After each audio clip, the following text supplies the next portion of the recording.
What is going on, guys? This is the Inside Blue Podcast, and we have another episode of the New York Rangers today, breaking down their 2-1 victory over the Colorado Avalanche in overtime at the Garden last night.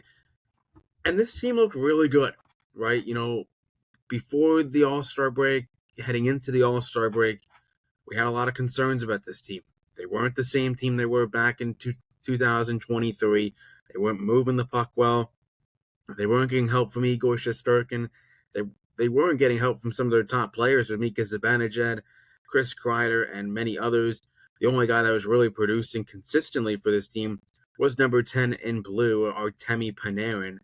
That guy is easily a Hart candidate, I'd say, along with Nathan MacKinnon that they just played last night, who also looked like a Hart candidate with how he played. Definitely you can consider Austin Matthews as well. I think those three are definitely in consideration for the Hart Trophy this season because they've all just made a major impact.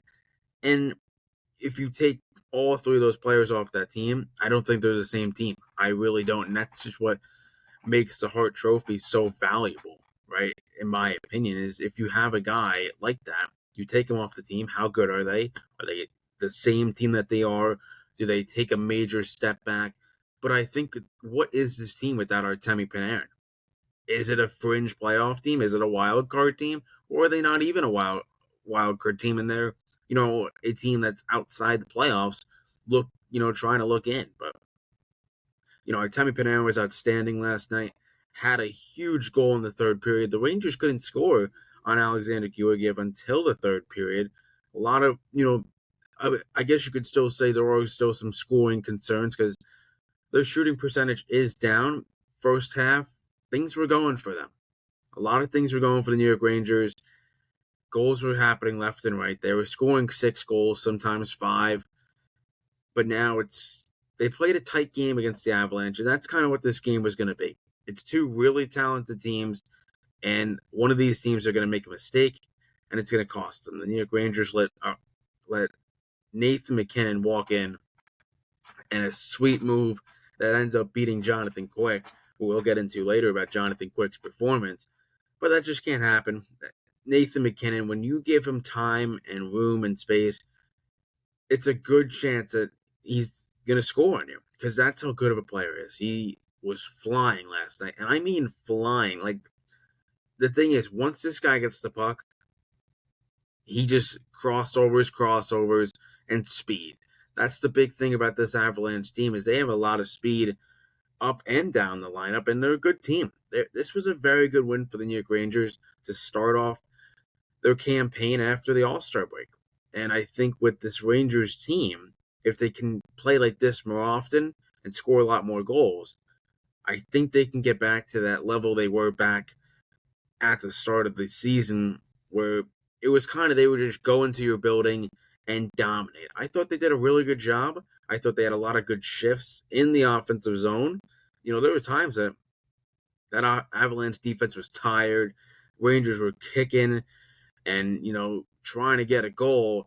One hit off, a few hit off Georgiev's mask, one of them from Zibanejad, a shot from Chris Kreider. I think there was maybe a post involved, but a lot of havoc in front of Alexander Georgiev. And, for all but 2 goals, he was outstanding.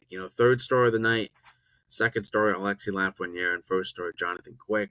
I think they got the stars right, to be honest, because without Alexander Georgiev in that might be maybe a 4-5-1 game in favor of the New York Rangers. But the Rangers did a really good job, not giving up, really. I think that's what I really do like about this team is that they play until the final seconds of the third period under Peter Laviolette. I thought I just really like the lines how they played. I thought actually Capocacco looked pretty good as well. I think there were times that I would have liked him to maybe take another step and shoot, but he was missing the net a decent amount. I think he had 4 shots on goal though, so definitely some improvement from Capocacco. I mean, he's not playing on the top line; he's playing third line minutes. If they bump him up and they bump Blake Wheeler down, maybe they get some goals because he did have 2 goals, I believe, back-to-back games before the end of the bye. I guess you could call it bye week, All-Star break. So I mean that's good production out of him. But another thing is trade deadline is upcoming.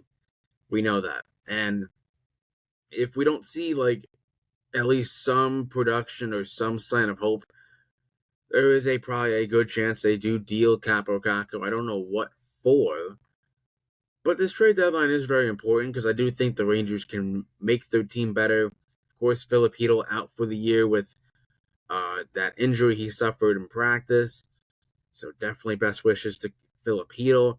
But they get to use his money to get some players. Maybe Frankfurt Toronto reunion.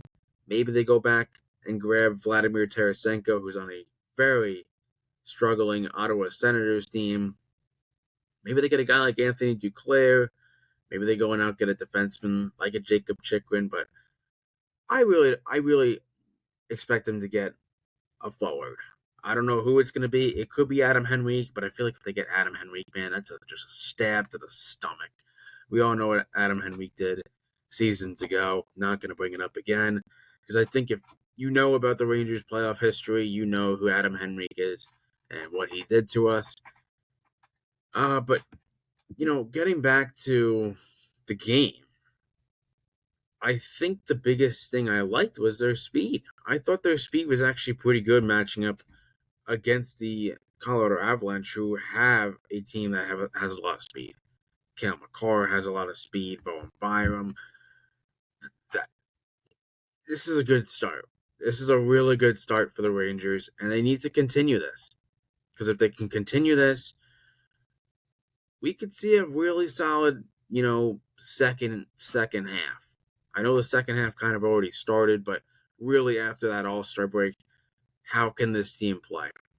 They play Tampa Bay next, and then they have some other games against not the greatest teams. I think they play Ottawa, Montreal, and Chicago. I believe something like that. I'd have to check their schedule, but playing against Tampa Bay at home. Of course, you're probably going to get Andre Vasilevsky in that because I feel like that's just where they're going to go. No matter what, even if it's a back-to-back, I expect Vasilevsky in that.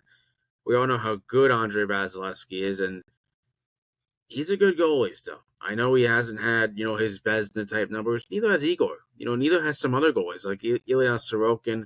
But there has been some goalies in this league that have had good numbers, like Connor Hellebuck, Thatcher Demko, Jeremy Swayman, Linus Ullmark, all those type of goalies that are probably in the Vezina conversation. But those three Russian goalies, don't doubt them in any game. Because if they get hot and they get their confidence, they're the three best goalies in the league, still, to my opinion. I still think they're better than Connor Hellebuck. Definitely think they're better than Thatcher Demko and a few other goalies, top goalies like UC Soros, Jake Ottinger, all those type of goalies. But yeah, I think, also getting back to the game, no Jacob Trouba. He was out, of course, serving his 2-game suspension. He was not able to play against Ottawa, which they got the win. He was not able to play against a very talented Avalanche team. Of course, both teams, both games getting the win. Connor McKay filled him in. He played really good. He sat out tonight. Zach Jones got the start. And I thought Zach Jones looked good. I think he has that offensive upside. And he's speedy. I thought his defensive game looked pretty good. I think, the only goal that was let up was from the fourth line. I'm not sure if he was on the ice. I don't really remember. But when he was on the ice, he played really. I thought he played pretty darn good. I think he played 13 minutes that night. But I thought those 13 minutes were really good. I thought Zach Jones, if he continues to play like this, I mean, maybe he's a trade piece and he's just upping his value or not. Because I don't really think this team is going to be able to play him much because of just how set this defensive pair is, right? You have Adam Fox and Ryan Lindgren. You have Trouba and Miller. That line, those top four is not going to change. Braden Schneider's not going to come out of the lineup unless via injury. Same thing with Eric Gustafsson. So you kind of have your top 6 defensive pairs set. So, Zach Jones probably isn't going to get much. Doubt Connor McKay is going to get really any time. They probably are going to send him back down to Hartford. But Connor McKay, going back to that Senators game, played really good. He had a fight. I believe he had a. Did he have a goal? I feel like he had a goal. Or he did something. I know he had a fight against Wade Kachuk. I know he hit the post in one. I don't know if he actually scored, but I know he had a really good game, and that's what matters.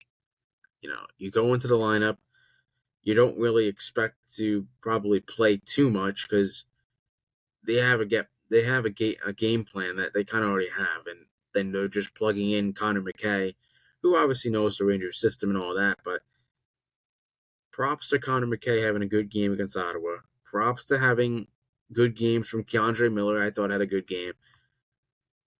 Zach Jones, Adam Fox, of course, Lindgren. All the defensemen had a good game, right? I don't think this is against a good Avalanche team. I can't stress that enough. Like, this team is actually so talented up and down the lineup, and to come back and win it's good. And I know this wasn't much, but it didn't require a power play goal. They didn't rely on the power play. They only got one opportunity. Georgiev, of course, shut everything down.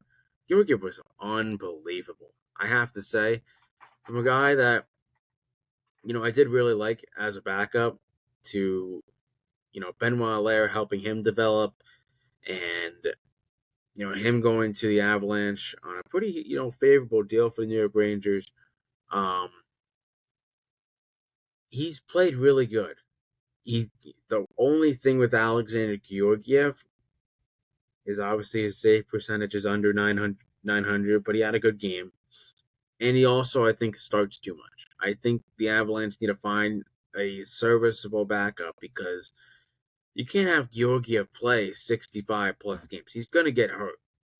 He's going to get hurt from overuse, fatigue, and you're probably not going to get the best out of him because he's not starting.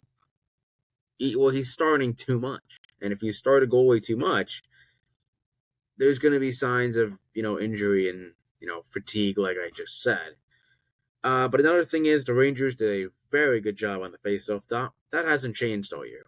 Rangers have been a good faceoff team all season long, and their leader is Vincent Trocheck.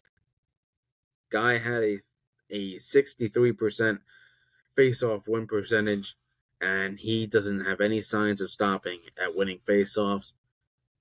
It's just a guarantee, and that's what you need in the playoffs and overtime and all that sort of stuff.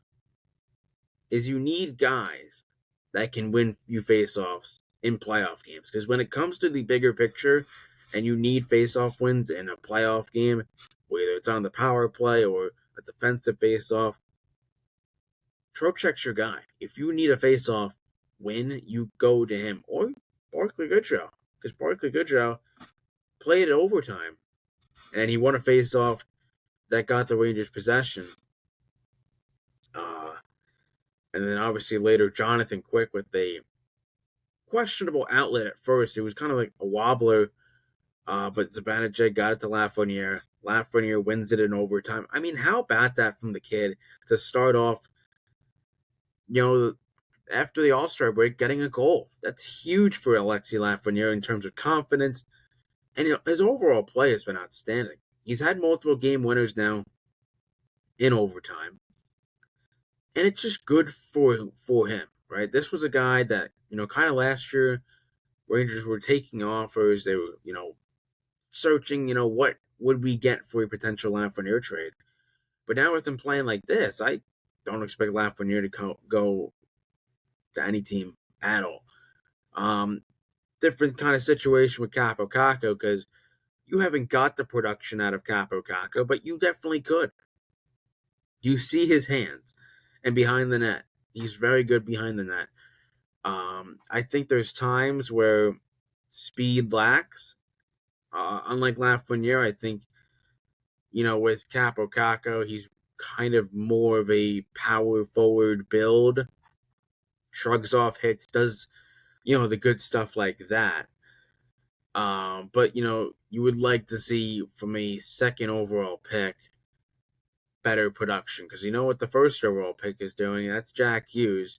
He's outstanding. And you thought maybe Capo Caco could be somewhat like that. maybe a 50 point, 60 point-ish guy, maybe. But, the time in New York for Capo Caco is dwindling down. I hope he does stay. I really do. I think they can get away with trading other pieces like a Zach Jones or someone else. But I definitely do want Frank Toronto back at the deadline. He's not your superstar, first line winger, but he knows his system. He scores a lot. I think he's up to 22 goals now this season, unless he scored another one. But the only two games yesterday were the Islanders and Maple Leafs, which they won, and the Rangers against Avalanche. But yeah, I think Frank Toronto, because he has speed, right? He's good on the forecheck. He can hit. He can do all that sort of stuff. He was on the team when the Rangers went to the conference final. There's no doubt in my mind that this team can get back there, because I do believe Igor can get back to form, and if they do that, if Igor Shesterkin can get back to his form, then look out, because I think this guy, when he is on his game, he is super good, super good. And I think, he plays better. You get Zibanejad scoring because he hasn't scored a whole lot. It's been mainly Artemi Panarin. He's got 32 goals, I believe, now on the season. And if I'm not mistaken, back in his 2019 season, he had 32 goals altogether. He has 32 now. He's definitely on pace for 40 plus, in my opinion. But that's what we need out of Mika Zibanejad. I feel like he's taken a step back in terms of offensive production. I think he's gotten better at faceoffs, definitely, and that's what I did question with him at the start of the year. Is what are we going to get out of Mika Zibanejad on the faceoff dot? Because we know what Vincent Trocheck can do. We know what Barclay Goodrow and all those centers that have been used. What is it for Mika Zibanejad? And it hasn't been the greatest season for him in terms of goals, but he has been racking up assists. He got one against the Avalanche. Um, fourth line allows the only goal. Chris Kreider registers 7 shots on goal. And I think with Chris Kreider, you're obviously never going to see him score 52 goals again. I think we all know that. I think he's on pace for 30 plus for sure. And that's still a good season out of Chris Kreider. Kreider's a guy that can get you 50 points. He can get you 25 plus goals every single season. He's kind of Mr. Consistent, and then, all of a sudden he puts up a 52 piece.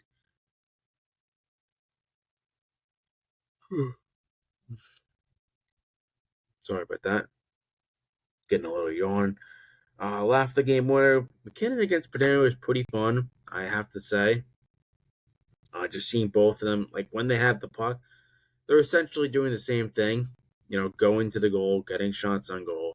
Panarin only had 2 shots in the game. One of those being a goal against Alexander Georgiev that I believe hit off Nathan McKinnon. But it's a goal. And that was a huge goal for the Rangers to practically win them the game.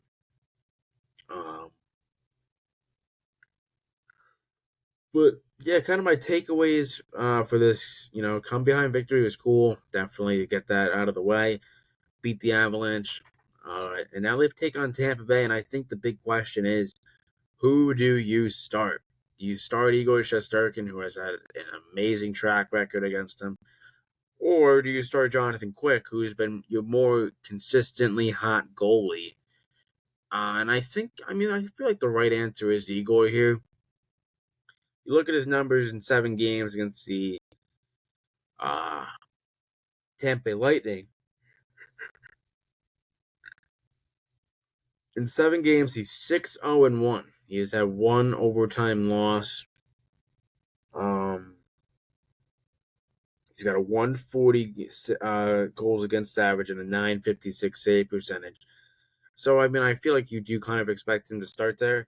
Jonathan Quick's numbers are pretty decent, 8-6-3 in 18 games, 913 save percentage, and a 2.47 goals against average. So 2 very good numbers out of both goalies. But I wouldn't necessarily be shocked if they went Jonathan Quick, but you got to get Igor rolling. He needs to get going, get him some starts, and then you can move forward with Igor Shesterkin. Because, like I said, if this guy's on his game, he is one of the best goalies in the NHL. I think that's a known fact. I think you saw it in the playoffs. He carried the New York Rangers to an Eastern Conference final. He nearly, stole a few games from the New Jersey Devils in that series. And when he's on, he is on. But anyways, guys, that's gonna do it for this New York, Rangers sports pod. I appreciate you guys all for tapping that, like button, hit that subscribe button, and don't forget, hit that notification bell so you know when I upload these videos. We are on the road to 100 subscribers, just 10 away. Tell your friends about these. Definitely, it's a great, great environment we have here. More content, and of course, talking Rangers today. Let's go Rangers, baby. I'll see you guys in the next one. Peace.